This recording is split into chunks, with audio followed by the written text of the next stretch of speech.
السلام علیکم ورحمۃ اللہ وبرکاتہ۔ ہمارا جو اسلام ہے وہ بہت معتدل ہے۔ اسلام کے جتنے احکامات ہیں ان تمام احکامات پہ اگر ہم نظر ڈالتے ہیں تو ہمیں یہ بات سمجھ میں آتی ہے کہ اسلام میں بہت اعتدال ہے۔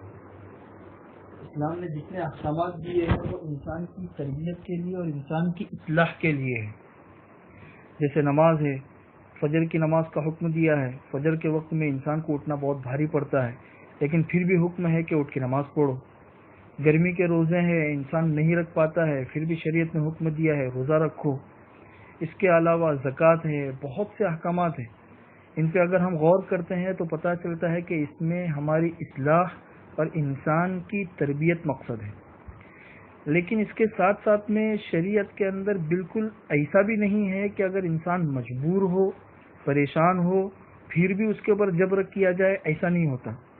چنانچہ قرآن کریم خود کہتا ہے لا یکلف اللہ نفسا الا وسعها، کہ اللہ تبارک و تعالیٰ کسی انسان پر اس کی وسعت سے زیادہ اس کو مکلف نہیں بناتا۔ اس لیے شریعت میں مجبوریوں کے احکام میں تھوڑی سی تخفیف ہے۔ ایک انسان ہے وضو نہیں کر پاتا ہے تو اس کے لیے حکم ہے کہ چلو بھائی تیمم کر لو، گنجائش پیدا کر دیں۔ کھڑے رہ کر نماز پڑھنا ضروری ہے، کھڑے رہ کے نماز نہیں پڑھ سکتے، چلو بھائی بیٹھ کے نماز پڑھ لو۔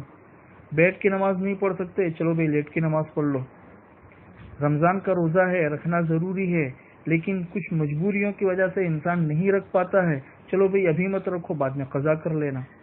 بعد میں قضا کرنے کی بھی سخت نہیں ہے، چلو بھائی فدیہ دے دو۔ مستقل اس کی تفصیلات ہے جو گزشتہ رمضانوں کے اندر روزے کے مستقل مسائل بتا چکا ہوں۔ تو اس سے ہمیں یہ بات سمجھ میں آتی ہے کہ شریعت میں انسان کے اختیار اور انسان کی مجبوری، ان دونوں کے احکامات میں تھوڑا تھوڑا فرق ہے۔ انسان کو اگر اختیار ہوتا ہے تو پھر احکامات پر عمل کرنا ضروری، لیکن اگر مجبوری ہے تو مجبوری میں شریعت نے کچھ گنجائشیں بھی دی ہے۔ اب مسئلہ ہمارے سامنے جیسے یہ کورونا وائرس ہے، یہ وبائی مرض ہے، تو یہ عالمگیر ہے اور اس کے کیا کیا نقصانات اور لوگوں کو کیا کیا نقصانات اس سے ہو رہے ہیں وہ ہم سب کے سامنے ہیں۔ تو ظاہر سی بات ہے کہ اس وبائی مرض کی وجہ سے دو طرح کی مجبوریاں ہم میں سے ہر ایک کے سامنے ہیں۔ ایک تو خود انسان کی صحت اور بیماری سے متعلق کہ بہت سے لوگ اس کی وجہ سے بیمار بھی ہو رہے ہیں، بیماری کے علاوہ بھوک وغیرہ بھی ہے۔ تو ایک تو انسان کی اپنی ذاتی مجبوریاں ہے۔ دوسری مجبوریاں حکومت کے قوانین کی طرف سے ہے کہ حکومت کے جو قوانین ہوتے ہیں وہ بہت سے معاملات کے اندر شریعت میں اس پر عمل کرنا ضروری بھی ہوتا ہے۔ تو یہ دونوں مجبوریاں ہیں، قانون کی مجبوری اور انسان کی اپنی ذاتی مجبوری۔ تو ان دونوں مجبوریوں کی وجہ سے کچھ احکامات میں تخفیف ہے۔